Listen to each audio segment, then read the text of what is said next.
After 6 months of planning my dream wedding, my mother handed back her invitation and said, "Your sister's engagement party is the same weekend, and family comes first."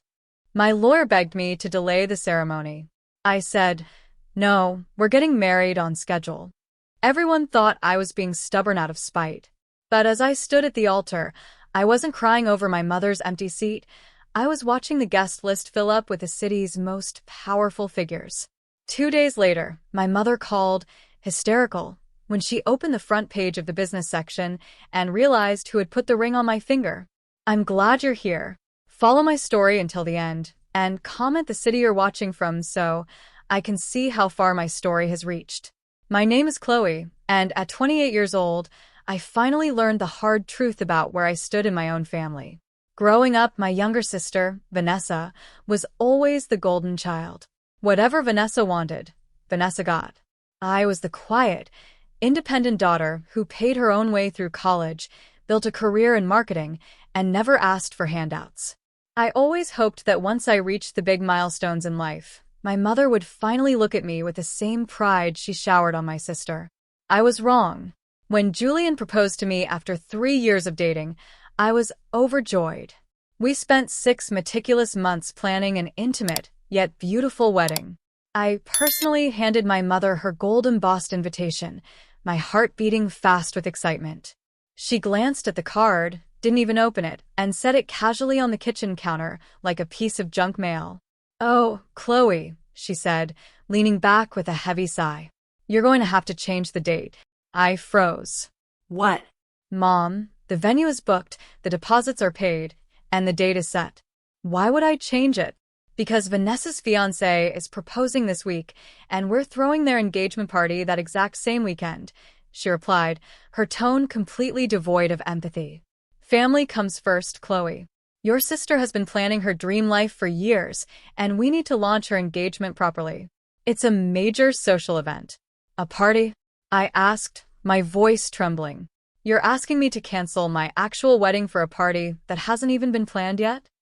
"Don't be dramatic," she snapped, her eyes narrowing. "Vanessa is marrying into a very respectable family. We can't just reschedule her debut for your little gathering. If you keep this date, none of us will be attending. I won't let you overshadow your sister." Standing in her living room, looking at the ice in her eyes, something inside me snapped. The years of playing second best, of swallowing my pride, vanished. I looked my mother dead in the eye, took a deep breath, and said, "Then don't come." But I'm not changing a single thing. Leaving my mother's house that afternoon, the sting of her words burned in my chest, but the tears never fell. Instead, I drove straight to Julian's apartment. For 3 years, my family had treated Julian like a mere footnote in my life. He was quiet, dressed in simple tailored suits, and worked as a consultant for a large corporate firm, or so my family assumed. My mother had dismissed him early on as unambitious because he didn't boast about his job or drive a flashy sports car like Vanessa's country club fiancé.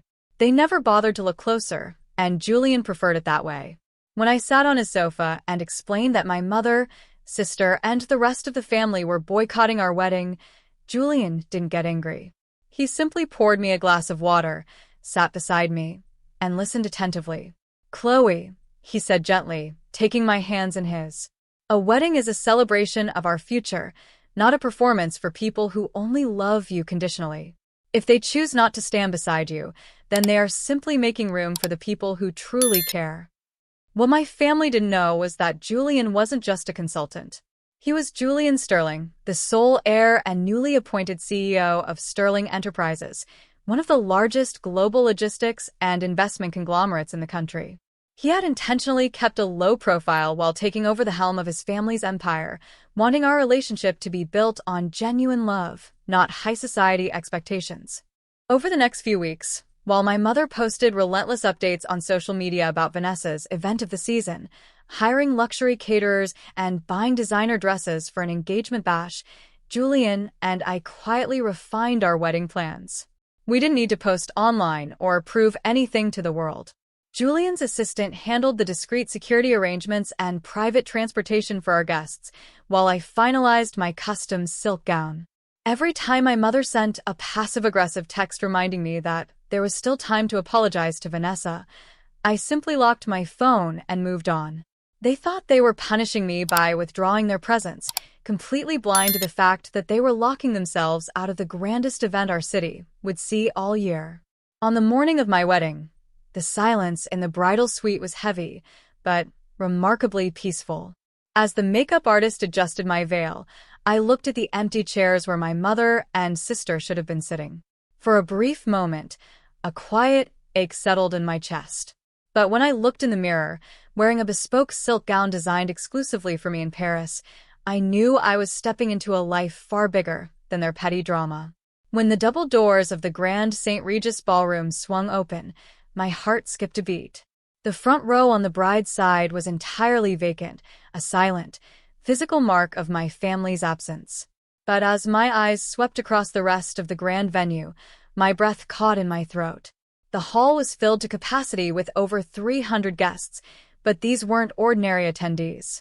Standing respectfully as I walked down the aisle were state senators, international tech founders, hedge fund managers, and executives whose names routinely graced the covers of business magazines. They hadn't come for a casual afternoon gathering. They had flown in on private jets from across the globe to honor the young titan who now led Sterling Enterprises. At the end of the aisle stood Julian. He wore a perfectly tailored black tuxedo, his gaze fixed entirely on me, completely indifferent to the wealth and power gathered in the room. As he took my hand, he leaned in and whispered, "You look breathtaking, Mrs. Sterling." We exchanged our vows under a canopy of white orchids, surrounded by the warm, genuine applause of people who truly respected my husband. There was no vanity, no superficial posturing, and no toxic family tension to ruin the moment. As Julian slid the custom diamond band onto my finger, I realized my mother thought she was humbling me by boycotting my wedding. Instead, she had accidentally spared me from bringing small minds into a room full of giants. We danced our first dance under crystal chandeliers, toasted to our future, and celebrated a love that didn't require anyone's conditional permission to shine. While Julian and I were celebrating our marriage surrounded by hundreds of distinguished guests, my mother and sister were across town at an upscale hotel ballroom, attempting to host their event of the season. From what I learned later, Vanessa's engagement party turned out to be a quiet, try-hard affair. They had booked a room far too large for their modest guest list, and half the local high society figures they invited had sent polite decline letters weeks earlier. Unbeknownst to my mother, those exact figures were attending our reception instead. The room was filled with polite murmurs and uncomfortable silences as guests checked their phones, whispering about a massive, high-security event happening at the Grand St. Regis. The next morning, the reality of what they had missed hit them like a freight train. My mother woke up early, eager to read the Sunday paper's lifestyle section to see if the local society reporter had covered Vanessa's party. Instead, as she unfolded the paper over coffee, her eyes landed directly on the front page of the business and society section. There, taking up nearly the entire top half of the page, was a striking photograph of Julian and me stepping out of the Grand St. Regis. The bold headline read, "Sterling Enterprises heir weds in exclusive city ceremony."